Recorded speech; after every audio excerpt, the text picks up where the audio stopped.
गंगा नदी में तीन लोग स्नान करने के लिए जाते हैं।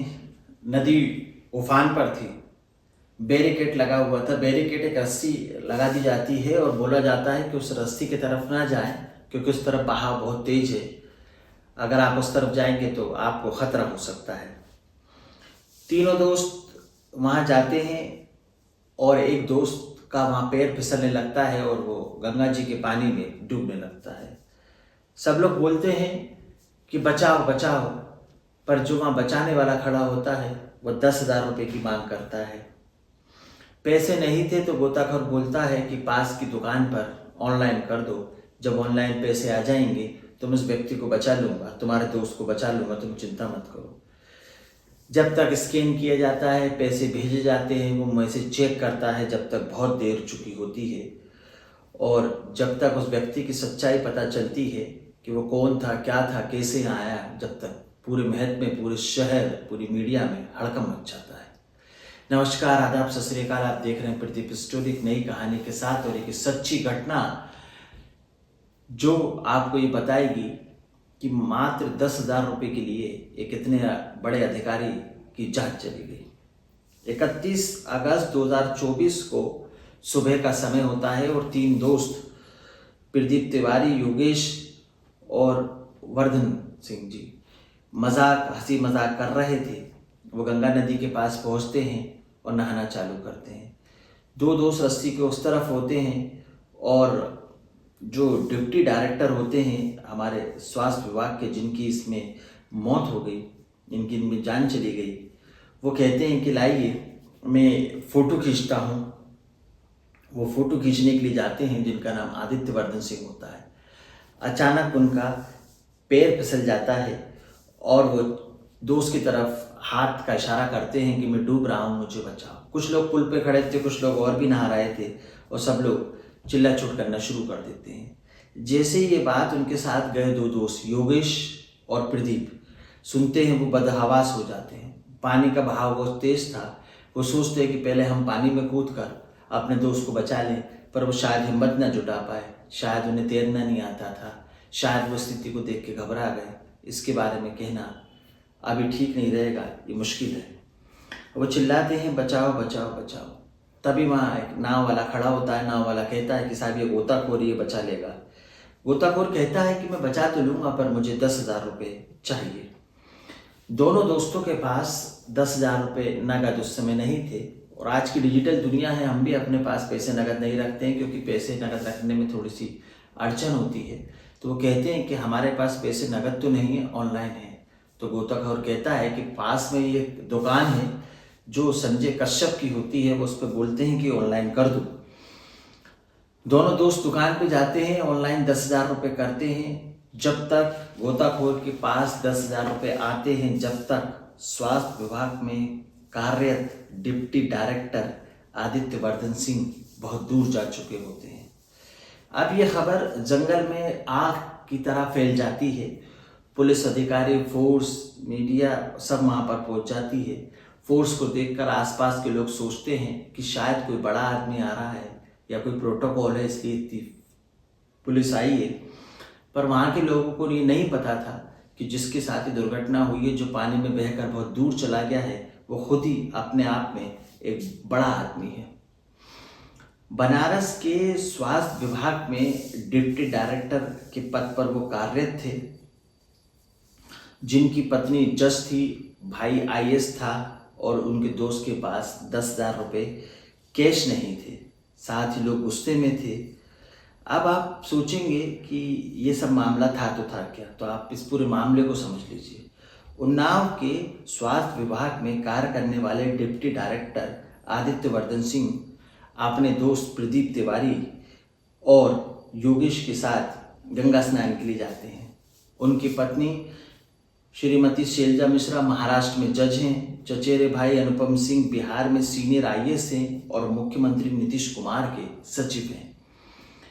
नहाते समय फोटो खींचने के दौरान उनका पैर फिसल गया, वो पानी के गहरे बहाव में चले गए और गोताखोर से मदद मांगी। तो गोताखोर ने कहा कि मैं जब बचाऊंगा जब आप मुझे 10,000 रुपये देंगे।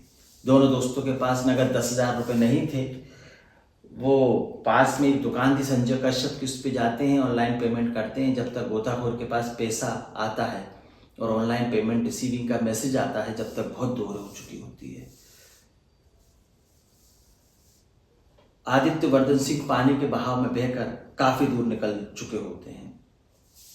अब एनडीआरएफ की टीम पहुंचती है तट पर, 200 के लगभग पुलिस वाले पहुंचते हैं। ड्रोन का यूज किया जाता है।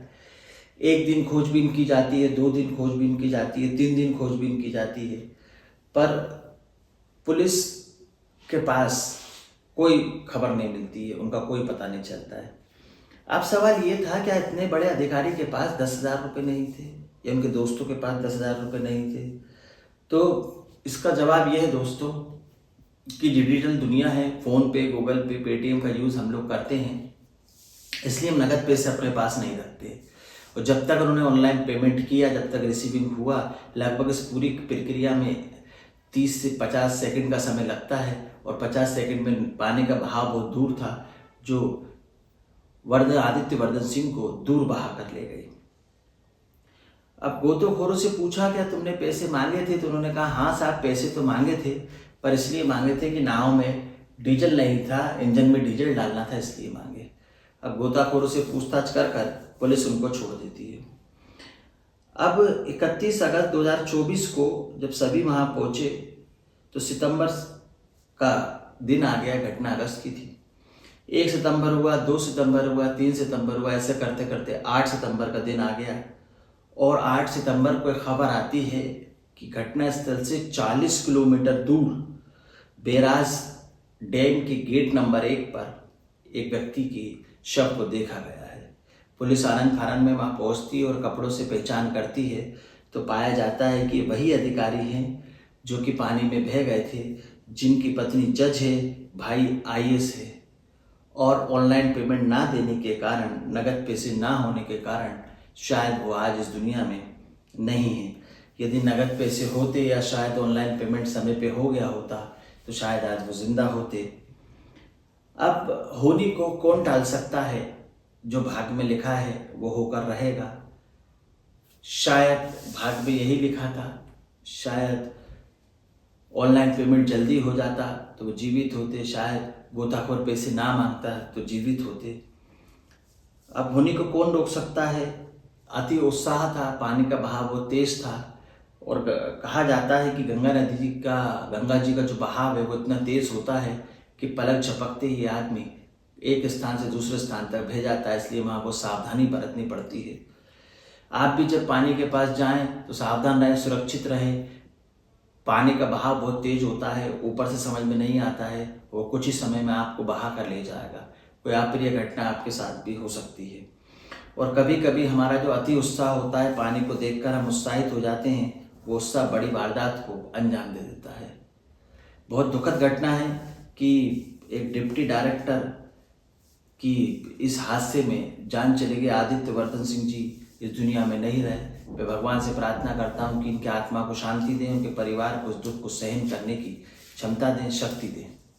इस कहानी को सुनाने का उद्देश्य किसी का दिल दुखाना, किसी के अंतरात्मा को ठेस पहुंचाना नहीं है, ना ही किसी के मान सम्मान को क्षति पहुंचाना है, बल्कि आपको सतर्क करना है, सावधान करना है, सुरक्षित करना है।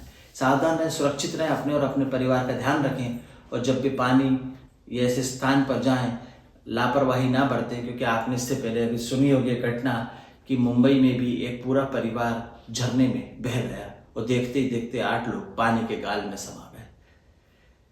इस कहानी से मैं किसी को दुख नहीं पहुंचाना चाहता, ना ही मान सम्मान को ठेस पहुंचाना चाहता हूँ, ना ही दुखी करना चाहता हूँ, बल्कि आपको सचेत और सतर्क करना चाहता हूँ कि जब भी आप नदी, नाले, समुद्र के पास जाएं, सावधान रहें, सुरक्षित रहें। कहानी अच्छी लगी तो लाइक करें, चैनल को सब्सक्राइब करें ताकि यूट्यूब इस कहानी को आगे तक पहुंचा सके।